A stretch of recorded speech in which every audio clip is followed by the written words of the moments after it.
Hello दोस्तों, नमस्कार। एक बार फिर से आप सभी का स्वागत है भाई हमारे इस channel one day English classes में। और एक बेहतर सी बातचीत एक बार फिर से आप सबके सामने डिस्कस करने आपका अपना इंग्लिश टीचर बी के सर आ गया। सर, आप सभी को मैं आपको एक बेहतरीन सी बात ये बताना चाहूँगा कि आप सभी लोग जिस तरह से मेहनत कर रहे हो ना, जिस तरह से मेहनत कर रहे हो, जिस तरीके से आप सभी का रिस्पॉन्स आ रहा है ना सर, मैं बता दूं, सफलता आपके हाथ होगी। सफलता आपके हाथ होगी। याद रखें, सफलता पाने के लिए ना, सफलता पाने के लिए संघर्ष तो करना पड़ता है। क्या करना पड़ता है प्यारे? संघर्ष। और आज बोर्ड पर आप देख रहे होंगे कुछ लिखा हुआ है, कोई बात एक लिखी हुई है जिसे हम कुछ कहना चाहेंगे कि आखिर ये है क्या। इस संघर्ष की बात अगर मैं करूं तो आखिर ये संघर्ष क्या है, संघर्ष का वास्तव में मतलब क्या है, कि आखिर संघर्ष क्यों, क्या वजह है कि हमें संघर्ष करना ही पड़ता है। आइए आपको मैं बात आज समझा देता हूं थोड़ी सी, फिर इसके बाद हम लोग अपने ग्रामर के पोर्शन को लेकर डिस्कस करना शुरू करते हैं। पहली बात तो हमें समझना ज़रूरी ये है कि इस संसार में जितने भी लोग आए हुए हैं ना, बिना संघर्ष के कुछ नहीं पा सकते। वो चाहे कोई विद्यार्थी हो या कोई रिक्शा चालक हो या कोई बस ड्राइवर हो या फिर कोई भी व्यक्ति हो जिसे जीवन मिला है, जिसकी शरीर में भगवान ने जान डाल रखी है, बिना संघर्ष के कुछ नहीं पा सकता है। एक गिलास पानी भी पीना होगा तो उसे मैं कहता हूँ लोग ला करके दे देंगे, ला करके दे देंगे, गिलास आपको दे देंगे, लेकिन जब आप मुंह में डालोगे ना तो सर पेट के अंदर उस पानी को पहुंचाने के लिए भी संघर्ष आप ही को करना पड़ेगा। ऐसा नहीं हो सकता कि आप मुंह में भर लो और फिर कोई मुंह का एक खींच के मार दे और डायरेक्ट चला जाए। ऐसा नहीं होगा। आपको भी शरीर की वो जो शारीरिक क्रियाएं हैं, पानी अंदर लेने के लिए, भोजन अंदर लेने के लिए सर आपको वो करना पड़ेगा, और वो भी एक संघर्ष है। संघर्ष का मतलब सिर्फ एक दायरे पर सीमित नहीं है कि संघर्ष का मतलब हुआ पढ़ाई के लिए मेहनत कर लो या नौकरी के लिए मेहनत कर लो, यही एक संघर्ष हुआ। नहीं, संघर्ष इस संसार में सभी जीव करता है। एक चींटी भी अपने खाने के लिए संघर्ष करती है। एक जो अपनी आपकी नंगी आंख से देखा नहीं जा सकता ऐसा जीव, वो भी एक संघर्ष करता है अपनी इच्छाओं की पूर्ति के लिए। तो संघर्ष का अगर मैं बात करना चाहूं तो एक संघर्ष ही ऐसी चीज है जो आपके जीवन में हमेशा आपके साथ होती ही होती है। मैं कहता हूं आपने बहुत धन वैभव कमा लिया, लेकिन उस धन वैभव को भी खर्च करने के लिए, उसका उपभोग करने के लिए भी आपको संघर्ष करना होगा। संघर्ष का जो असली मतलब है वो ये है कि संघर्ष ही दूसरे जीवन का नाम है। संघर्ष ही दूसरा जीवन है। यानी अगर मैं कहूं तो second life is the struggle, और स्ट्रगल ही आपको आपके उस मुकाम तब लेकर के जाएगा जो आप सोच रखे हो। जो आपने यहां पर बात बना रखी है, उसी बात को आगे लेकर जाने का काम इसी उस शब्द का है जो आपको आपके जीवन की वो सारी खुशियां दे देगा जिन खुशियों के लिए आप मेहनत कर रहे हो, परेशान हो। So let's get start. आइए शुरुआत करते हैं आज की चीज़ों को। और कल हम लोगों ने छोटी मोटी बातें बेसिक सी जान लिया था, समझ लिया था। फिर से आज हम लोग टेंस की ही जानकारी लेंगे और टेंस के बारे में जानेंगे। वास्तविकता क्या है और किस तरीके से चीज़ें हम लोग समझ रहे हैं, ये आपको मैंने बता दिया है। वास्तव में टेंस क्या है, मैंने ये बात आपको समझा दिया है। कल हम लोगों ने टेंस के प्रेजेंट की, इंडेफिनिट की कुछ बातों को समझना शुरू किए थे। तो प्रेजेंट की जो इंडेफिनिट की कुछ बातें थी वो हम लोगों ने कल समझा है ना? कल हम लोगों ने समझा है। आज आइए उसी को आगे लेकर चलने का काम करते हैं। तो प्रेजेंट इंडेफिनिट का ही जो आगे का सिलसिला है, ध्यान दीजिएगा, प्रेजेंट इंडेफिनिट का ही आगे का जो सिलसिला है वो ध्यान रखिएगा कि आगे का जो सीन है ना, वो हम लोगों ने कल इसकी कुछ हैबिचुअल चीज़ों के बारे में पढ़ा, हैबिचुअल चीज़ों के बारे में जाना, और इसको और भी किस तरीके से इसका प्रयोग किया जा सकता है वो सारी बातें हम लोगों ने कल सीखा है। ठीक है भाई, तो आइए आज हम लोग इस बातचीत को और आगे लेकर चलते हैं और नेक्स्ट चीज़ें और क्या इसमें रूल्स फॉलो किए जा सकते हैं, उन सभी तरह के नियमों का हम सिस्टमैटिक तरीके से बताना शुरू करते हैं। कल हम लोगों ने एटलीस्ट एक चीज़ तक सीख लिए थे, और वो क्या थी, वो ये थी कि जब हम किसी ऐसी आदतन वाली बातों को डिस्कस करते हैं या आदत वाली चीज़ों को जब हम बताने का काम करते हैं, तो ऐसी सीन के लिए, ऐसी बातों के लिए हमें प्रेजेंट का इंडेफिनिट देखना पड़ता है। दूसरी बात हम लोगों ने कल ये सीखा था कि ऐसी कोई कंडीशनल बातें जिसमें इफ़ लगा हो या और भी तमाम तरह के जो शब्द मिलते हैं, आपको कल मैंने बहुत सारे शब्दों को भी बताया है कि वो सारे शब्द किस तरीके से सेंटेंसेस में काम करते हैं। अब यहाँ पर जो 2-3 बातें हम लोगों ने कर लिया। अच्छा, एक हम लोगों ने बात भी किया था कि फ्यूचर के किसी फिक्स्ड एक्शन के लिए भी इसका प्रयोग किया जाता है ना। तो आइए इसकी शुरुआत करते हैं आज, और अपना नेक्स्ट जो सिस्टम है, नेक्स्ट जो रूल है, आओ बता देता हूँ। किसी तरह के आपके कल तक की बात को लेकर के आज हम चौथी बात करेंगे कि किसी तरह के यूनिवर्सल ट्रुथ को लेकर हम लोग प्रेजेंट इंडेफिनिट में ही लिखते हैं। ठीक है, इसको हमेशा हम लोगों को प्रेजेंट की इंडेफिनिट में ही लिखना होता है। ठीक है भाई, कोई प्रॉब्लम तो नहीं है ना। यूनिवर्सल ट्रुथ जितने भी आपको मिलेंगे ये प्रेजेंट के इंडेफिनिट में ही लिखे जाते हैं। जैसे आपको कभी कभी मिलता है the earth is moving, the earth is moving round the sun. बिल्कुल भी ये बात 1% भी सत्य नहीं है, क्योंकि ये यूनिवर्सल ट्रुथ है जिसकी वजह से ये आपको इज हटाना होगा और आपको यहाँ पर मूव्स करना होगा। बात समझ आ रही है सर? मूव्स करना होगा। बेहतरीन बात हुई भाई, बहुत सुंदर बात हुई, क्या बात है। ठीक है ना, ठीक है ना।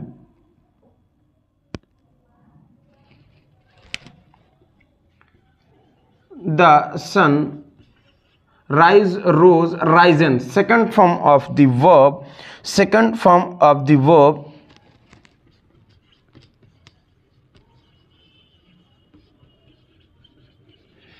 कहां से निकलता है भाई?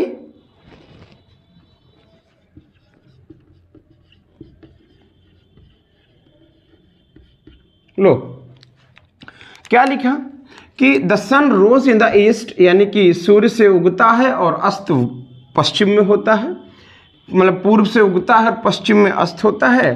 सर अपनी जगह पर इसे हटा के आप यहाँ राइजेस कर दोगे तो ज़्यादा अच्छा हो जाएगा। ठीक हुई बातचीत? ठीक हुई बातचीत भाई? बात इतने में कोई दिक्कत किसी को? बताओ ना। चलिए, बहुत सुंदर बात हुई।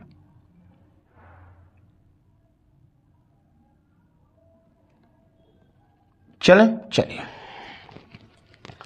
एक और इसमें हम कंडीशन बना लें, और एक और कंडीशन अच्छी कंडीशन है। ठीक है ना। किसी तरीके के थॉट्स की बात हो, क्या हो? किसी तरीके के थॉट्स की बात हो, किसी तरह की स्टेट की बात हो, और किसी तरह की किसी कंडीशन की बात हो। क्या कह रहा हूं? किसी थॉट की, किसी स्टेट की, किसी कंडीशन की, और साथ ही साथ किसी की फीलिंग्स की। बहुत ध्यान सुनना।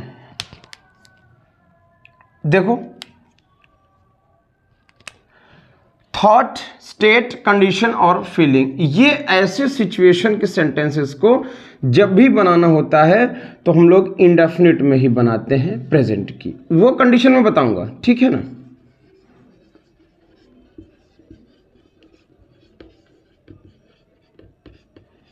प्रेजेंट की इंडेफिनिट में।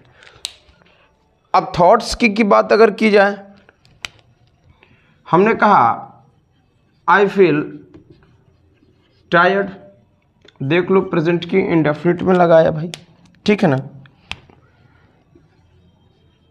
She looks beautiful. अच्छा, कभी कभी आपको एक और बात समझ में आता है, जैसे we are surprise to see, we are surprise to see her here.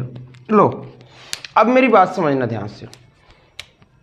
किसी थॉट के बारे में जब कोई आदमी कोई चीज़ सोच रहा होता है, इट मीन्स जब सोच रहा होता है इसका मतलब ये होता है कि कोई बात अभी हुई नहीं है, भविष्य की बात है।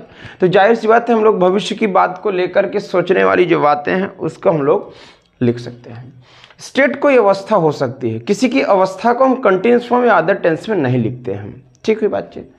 कंडीशन, किसी की सिचुएशन को हम कंटिन्यूअस फॉर्म में नहीं यूज़ करते, इंडेफिनिट में यूज़ करते हैं। किसी की भावनाओं को, किसी की भावनाओं को, ठीक है। आओ, जब भी ऐसा यूज़ करते हैं उसकी मीनिंग बदल जाती है, वो भी मैं आपको बताऊंगा। आने दीजिए एक एक करके इंडेफिनिट के थ्रू, और कंटिन्यूअस जब आएगा तो हम आपको सारी चीज़ें बताते चलेंगे। यहां पर देखो मैंने लिखा है आई फील टायर्ड, यानी मैं थोड़ा सा थका हुआ महसूस कर रहा हूं, ठीक है ना। सी लुक्स ब्यूटीफुल। अच्छा, कभी कभी बच्चे कहते हैं कि कहते हैं भाई यू आर लुकिंग गॉर्जियस, ऐसा कुछ कहते हैं। कभी कभी बच्चे कहते हैं यू आर लुकिंग गॉर्जियस। एक बात बताओ यार, एक बात बताओ, बहुत ध्यान से सुनना मेरी बात। इसको आपने कह दिया, इसका मतलब ये हुआ कि कंटिन्यूअस फॉर्म हुआ, इसका मतलब ये कंटिन्यूअस फॉर्म हुआ, ठीक है। अब एक बात बताओ, किसी को आप देख रहे हो, वो अच्छा लग रहा है आपको, बहुत अच्छा लग रहा है, क्या आप देखना बंद कर दोगे तो गंदा हो जाएगा? आप थोड़ी कॉमन सेंस लगाइए। मैं कह रहा हूं कि यू आर लुकिंग गॉर्जियस, आप जब तक उसे देख रहे हो तब तक वो बेहतर लग रहा है, अच्छा लग रहा है, और जैसे ही आप देखना बंद कर दोगे तो क्या बुरा लग जाएगा या बुरा हो जाएगा? ऐसा तो पॉसिबल नहीं है। तो सर एक बात मुझे बताओ ना, कंटिन्यूअस तो वो होगा ना, कंटिन्यूअस तो वो होगा कि जिस एक्शन की कोई एंडिंग हो, कोई एक्शन जो फिनिश हो रहा हो, कंप्लीट हो रहा हो, ऐसे एक्शन के लिए हम उसके पहले, जो कंप्लीट होने से पहले की जो क्रिया होती है उसे हम कंटिन्यूअस फॉर्म कहते हैं। अब यहां पर तुम देख रहे हो, यानी तुम देखना जैसे खत्म करोगे वो जो दिख रहा है खराब लगने लगेगा, एक सेंस यहां से निकल कर आ रहा है। क्या ऐसा पॉसिबल है? बताओ, क्या ऐसी कोई पॉसिबिलिटी है? जैसे छोटी सी बात अगर मैं आपसे कहूं, मान लो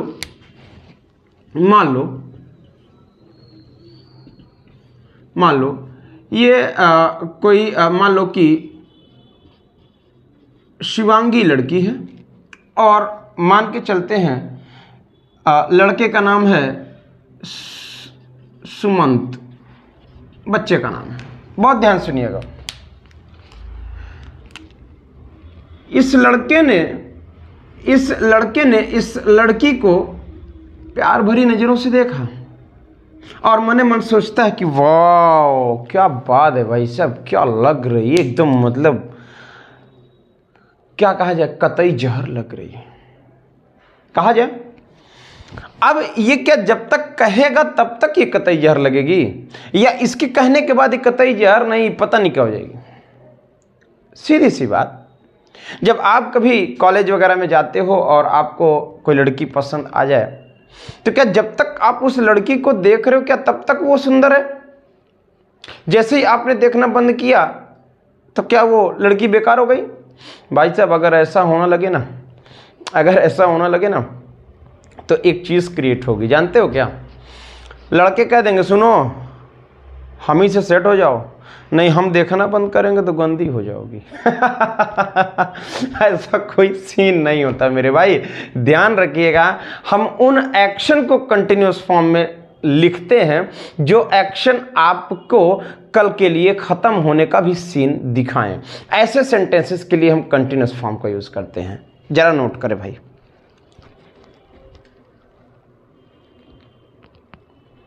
नोट कर लो भाई।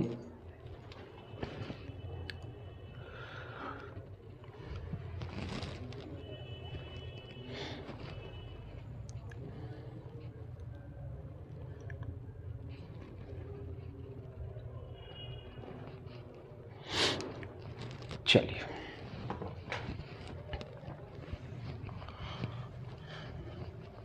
एकदम डिटेल बेसिक बता रहा हूं। अब इससे ज्यादा बेसिक आप पाओगे क्या जब है ये नहीं, है ना? जब है ही नहीं तो फिर इससे बेसिक आप पा क्या जाओगे? ठीक, आइए प्रेजेंट इंडेफिनिट के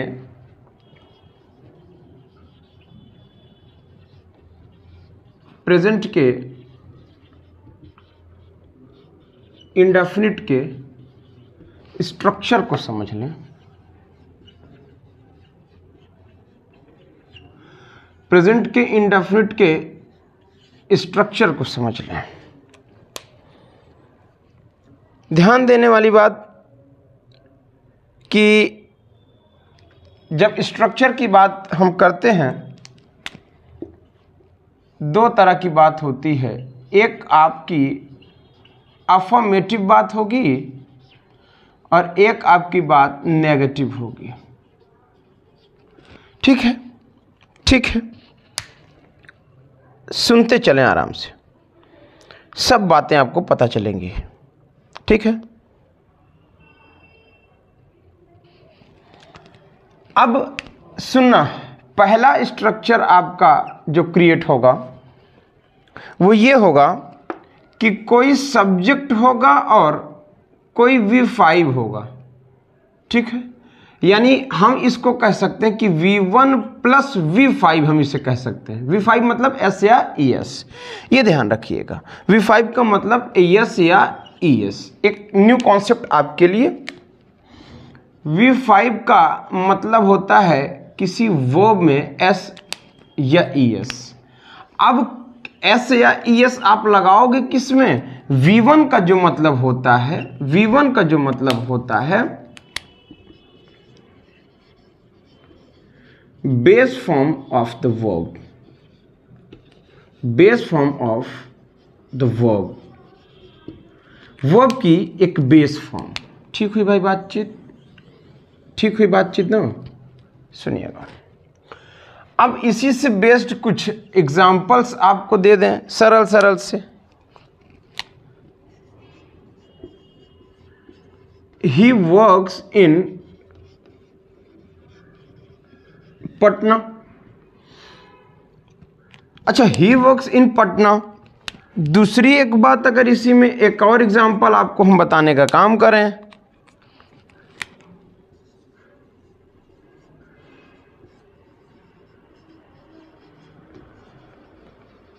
सीता लर्न्स इंग्लिश। ठीक हुई बातचीत?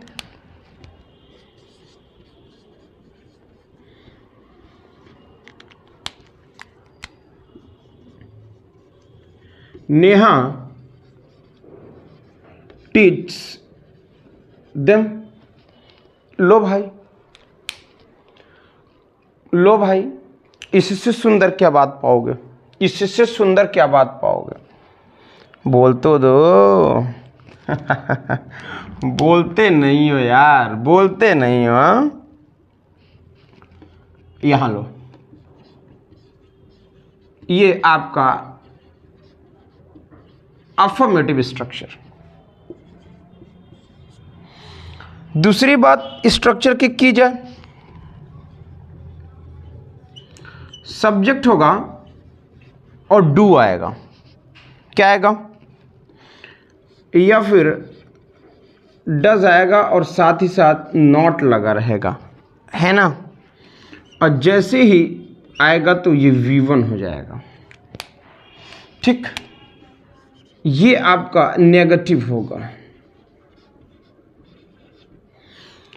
अब आपको एक बात समझाना चाहूँगा, ध्यान से सुन लो। कोई भी वर्ब में, किसी भी वर्ब में अगर आप एस या ईएस लगा देते हो, क्या कह रहा हूँ, किसी भी वर्ब में अगर आप एस या ईएस लगा देते हो तो वो वर्ब सिंगुलर काम करने लगती है, ठीक। और अगर आप किसी नाउन में एस या ईएस लगा देते हो वो प्लूरल काम करने लगता है, ठीक है। किसी नाउन में जब एस या ईएस लगता है तो वह प्लूरल काम करने लगता है, और जब किसी वर्ब में आप एस या ईएस लगा देते हो तो सिंगुलर काम करने लगता है। अब प्लूरल और सिंगुलर का जो सीन यहाँ क्रिएट हो रहा है उसके अकॉर्डिंग अगर मैं आपसे कहूँ तो कुछ सिंगुलर सब्जेक्ट होते हैं, गिनती के कुछ सिंगुलर सब्जेक्ट होते हैं, जैसे ही, शी, इट, नेम और कुछ सिंगुलर वर्ड्स,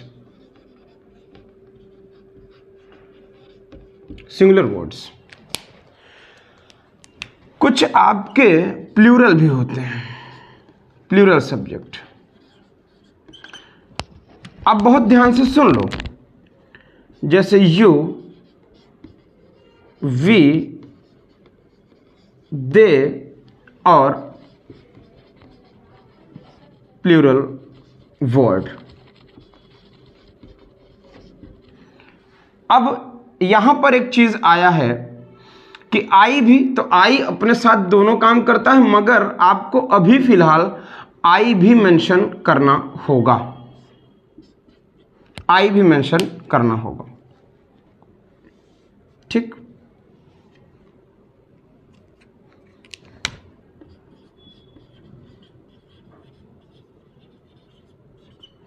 ठीक है, ये बात आप एकदम समझिए, ये बेसिक है सर।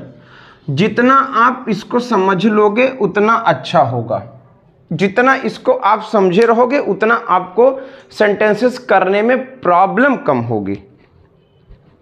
अब एक और चीज समझ लो,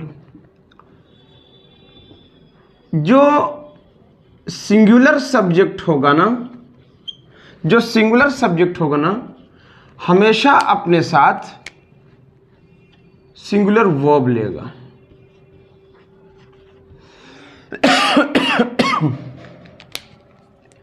और जो प्लूरल सब्जेक्ट होगा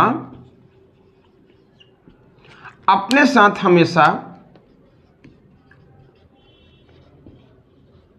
प्लूरल वर्ब लेगा।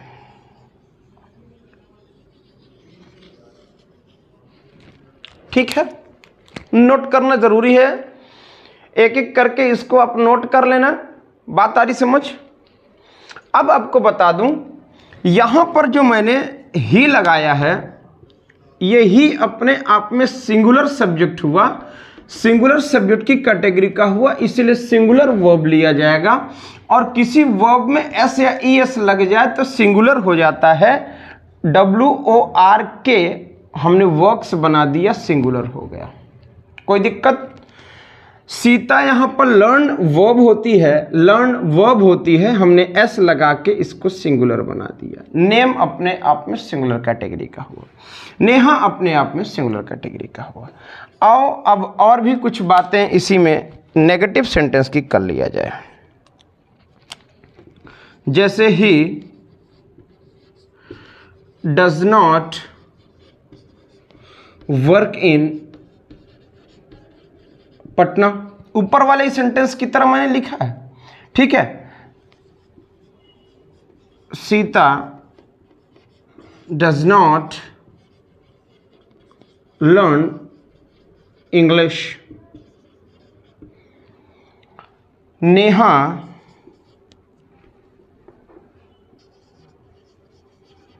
does not teach them। अब लो या भैया, यहां पे मैंने डज लगाया, यहां डज लगाया और यहां डज लगाया, ठीक है। अब यहां पर सभी तो सिंगुलर सब्जेक्ट हुए। अब सिंगुलर सब्जेक्ट हैं तो सिंगुलर वर्ब लेंगे। अगर आपको नॉट देखने को मिल गया सेंटेंस में, अगर आपको नॉट देखने को मिल गया तो आपको डू वर्ब लेके चलना होगा। क्या लेके चलना होगा? डू वर्ब लेके चलना होगा। अब ध्यान रहे, अगर सिंगुलर सब्जेक्ट है तो इसी में ई एस या ई एस लगा देंगे, और अगर नहीं सिंगुलर सब्जेक्ट है तो बेस फॉर्म, यानी कि जो फॉर्म है उसी फॉर्म में रहने देंगे सेंटेंस में, अगर आपको नॉट मिल गया तो, ठीक है। ऐसे ही जब आपको क्वेश्चन वर्ड मिलेगा तब यही सीन क्रिएट करना होगा, सेम कंडीशन आपको क्रिएट करनी होगी, ठीक है भाई, ठीक है ना। जब आपको WH फैमिली का कोई शब्द मिलेगा तब भी आपको यही करना होगा। नोट कर लो तेजी से, फिर आगे चलते हैं। स्ट्रक्चर के साथ चीजों को समझो, ज्यादा मजा आएगा, ठीक है।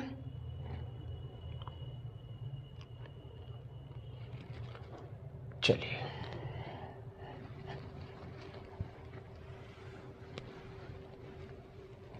हम लोगों ने दो स्ट्रक्चर को समझ लिया, ठीक है भाई। आइए और भी स्ट्रक्चर हैं जिन्हें समझना ज़्यादा बेहतर होगा।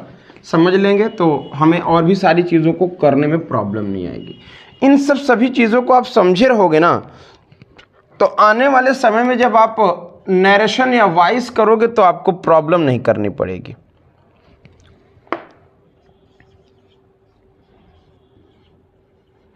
डू और डज पहले लग जाए, फिर आपको सब्जेक्ट मिले और V1 मिले, फिर ऑब्जेक्ट मिले, ठीक। और क्वेश्चन वर्ड तो मिलेगा ही। ऐसे सीन को हम लोग इंटरोगेटिव कहते हैं। जग जाहिर है, बचपन से पढ़ते चले आ रहे हैं, जिंदगी बीती जा रही, बाल पक गए, बाल झड़ गए, आंखों में चश्मा आ गया।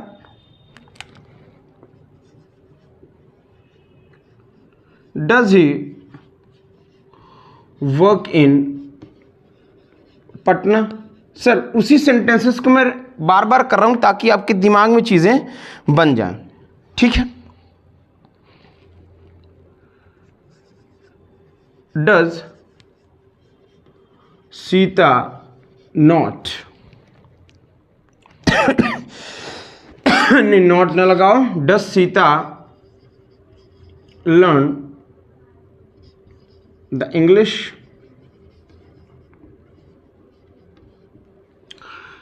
या फिर हम और भी बात कर सकते हैं, डज नेहा टीच देम? अब समझो, अब समझो, अगर मैं क्वेश्चन वर्ड्स की बात करूं तो ये दो तरह के हुए, open ended, close ended. Close ended और ओपन एंडेड, जितने WH फैमिली के शब्द होते हैं उनसे शुरुआत होने वाले ओपन एंडेड और हेल्पिंग वर्ब से शुरू होने वाले close ended.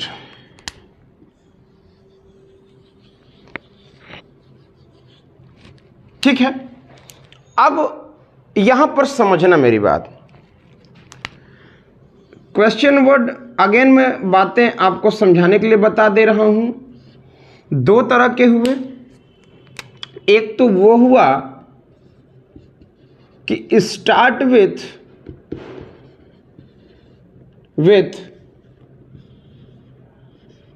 WHO family words, जैसे who, what, why, how, when, where, ऐसे शब्दों से शुरू होते हैं। और एक होते हैं भाई start with helping verbs. Helping verb से शुरू होने वाले शब्द इसे हम प्राइमरी ऑक्सिलरी वर्ब कह सकते हैं, जैसे is, am, are, do, does, was, were. बहुत सारी हेल्पिंग वर्ब्स आपको मिल जाएंगे। ठीक है, ठीक है, देख लो, अलग अलग तरह से चीजें आपको देखने को मिल रही हैं। दूसरी एक बात, जितनी भी हेल्पिंग वर्ब से शुरू होने वाले क्वेश्चन वर्ड होंगे उनका सिर्फ और सिर्फ यस और नो ही रिप्लाई होगा। सिर्फ और सिर्फ यस और नो ही रिप्लाई होगा, इसके अलावा कोई और रिप्लाई नहीं होगा। यहां आप देख सकते हो, ठीक, यहां आप आराम से देख सकते हो। स्ट्रक्चर के अकॉर्डिंग वो सारी चीजें आपको यहां पर बताई गई हैं और वो सारी बातें आपको बखूबी समझा करके ही आगे बढ़ा जा रहा है। ठीक हुई बातचीत, ठीक हुई बातचीत। कभी कभी आपको क्वेश्चन वर्ड के साथ नेगेटिव चीज मिल जाती है, जैसे डू और डज तो रहेगा ही, सब्जेक्ट भी आपको मिल जाएगा, मगर आपको नॉट देखने को मिलेगा, V1 के साथ ऑब्जेक्ट होगा। ऐसे पैटर्न्स को इंटरोगेटिव नेगेटिव कहा जाता है। इंटरोगेटिव नेगेटिव कहा जाता है, ठीक है।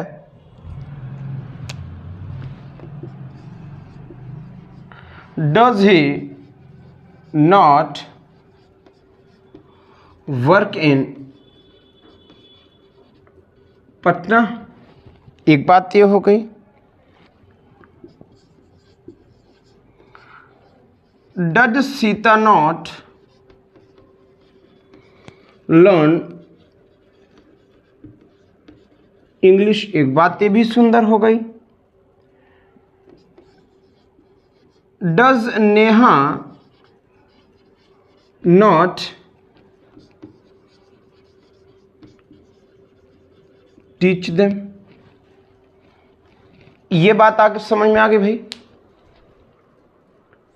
एक बात समझ लीजिएगा, थोड़ा एक पॉइंट आप कहीं कोने में चिपका लीजिएगा कि never be used same form of the verb in the single sentence।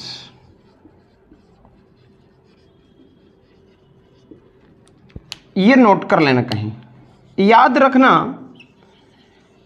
कि सेंटेंस में आप वर्ब्स चाहे मन जितनी यूज कर सकते हो, मगर याद रहे कि जितनी वर्ब्स आएंगी उतने सब्जेक्ट्स आएंगे और जितनी आपको मुख्य क्रियाओं का यूज करना होगा कर सकते हो, मगर इन सभी को करने के लिए पार्ट्स ऑफ स्पीच में कंजंक्शन नाम का शब्द भी लगा है। मगर ध्यान रहे, आपको बेसिक चीज ये जानना है कि किसी भी एक सिंगल सेंटेंस में एक ही फॉर्म की वर्ब का प्रयोग नहीं किया जा सकता। जैसे यहां मैंने डज किया था, तो यहां टीच मैंने जो किया था वो यहां नहीं किया। क्यों? क्योंकि टीच को वर्ब की पहली फॉर्म बनाएंगे, इसी डू को तो ही हमने ईएस लगाया है, डू को ही तो ईएस लगा के हमने वर्ब को डज बनाया है। डज कोई वर्ब नहीं है बेटा, डज कोई वर्ब नहीं है, डू एक वर्ब है, डू एक प्राइमरी ऑक्सिलरी वर्ब है। उसी को हमें सिंगुलर सब्जेक्ट के साथ प्रयोग करने के लिए हमने उसी में ईएस लगा के डज बना करके सिंगुलर बना दिया है। नोट कर लीजिए।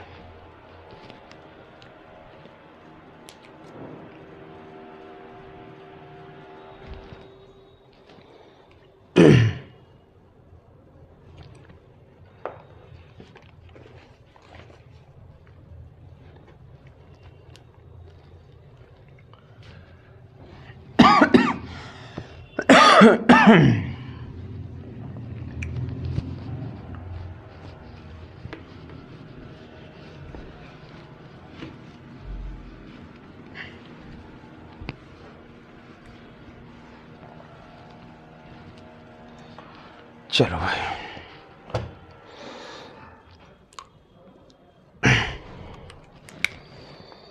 एक आखिरी जो इसका स्ट्रक्चर तैयार किया जा सकता है, जैसे WH वर्ड होगा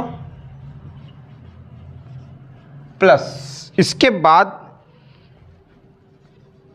डू और डज, तब आपको सब्जेक्ट और फिर आपको V1 के साथ ऑब्जेक्ट। ठीक,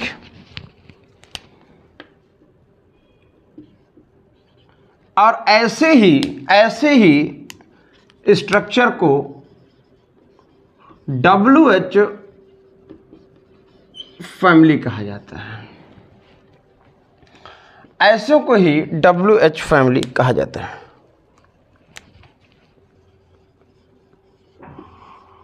Why does he works in Patna? एक बातचीत हुई, ठीक हुई बात भाई। Why does Sita learn English? एक और सेंटेंस जो था, क्या नाम भाई इसका? Why does Neha teach them? अब देखो यहां पर आपको कितनी कुछ छोटी छोटी बातें सीखने को मिली हैं। तो सर आप ना जब छोटी छोटी बातों को लेकर के आप सीखना शुरू करोगे तो अपने आप आपको बहुत सारी चीजें आ जाएंगी, अपने आप। यानी अगर मैं आपसे ये कहूं कि आप जब सेंटेंसेस को सीख रहे हो ना, तो सर एक बार कायदे से सीख लो, एक बार कायदे से सीख लो। देखो एग्जामिनेशन आपका प्रेशर तो है, मैं मानता हूं कि एग्जामिनेशन का प्रेशर आपके ऊपर बहुत बड़ा है, मगर मैं कहता हूं कि एग्जामिनेशन को प्रेशर ना बनाकर एग्जामिनेशन को ही अपनी पावर बना लो। अपनी पावर जिस दिन उसको बना लोगे उस दिन आप सफलता पा गए, बस उस सफलता की डेट पता होना बाकी है। बस अपने उस प्रेशर को ना अवॉइड करके आप उसको अपनी ताकत बना लो। जिस दिन आप अपनी ताकत बना लेते हो, कसम खुदा की यकीन कर लो, कभी जिंदगी में असफलता का आपको दामन नहीं थामना पड़ेगा। और असफलता या सफलता डजंट मैटर, सिर्फ मैटर यहां पर आपका कि आपको एक पर्टिकुलर समय मिला है और उस समय में आपको चीजें ऑब्जर्व करना होगा। मैं भी बहुत अच्छे ढंग से अपने बच्चों की उस तकलीफ़ और दर्द को जानता हूँ सर। इसीलिए मैं आपको बता दूँ कि छोटी छोटी बात, एकदम छोटी छोटी बात मैं यहाँ पर आप सबसे डिस्कस करते चल रहा हूँ, ताकि बच्चा ना एकदम शुरू से स्ट्रांग हो, शुरू से स्ट्रांग हो।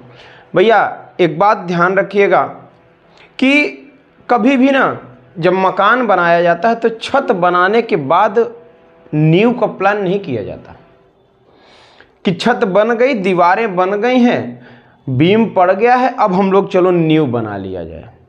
सर, घर की सबसे शुरुआती स्तर है उसकी नींव। उसी तरह से हर एक पहलुओं की सबसे पहली बात नींव है। आप अगर नींव अपनी गड़बड़ कर दोगे तो फिर छत तो कमज़ोर हो ही जाएगी। लाख छत में सरिया बंधवा लो, चाहे 9 mm की बंधवा लो, चाहे 10 mm की बंधवा लो, चाहे 3 सूत की बंधवा लो, चाहे जितना मन करे उतने सूत की बंधवा लो, अगर नीचे बेस कमज़ोर है ना तो गड़बड़ हो जाएगी। एग्जामिनेशन बड़ा चालाक है, कमीशन वहाँ की कमेटी बहुत चालाक है, जान रही है कि बच्चा क्या करेगा, नियमों को तो रट लेगा। ऐसा करो कि एग्जामिनेशन में आप उन छोटी छोटी बातों को पूछो जिसे बच्चा सोचता ही नहीं है। ऊपर ऊपर की चीज़ें, कठिन कठिन चीज़ों को पढ़कर पेपर देने आता है। मेरे प्यारे, आपको ये बहुत अपने दिमाग में बनाकर रखना पड़ेगा, तब जाकर के चीज़ें आपको मिलेंगी। इतना बहुत अच्छे ढंग से चीज़ों को आप सीखो और समझो, तब आपको एक बेहतर सी बात और बेहतर सी चीज़ें मिलेंगी। तो दोस्तों, प्रेजेंट इंडेफिनिट का जो दायरा था वो यहीं समाप्त होता है।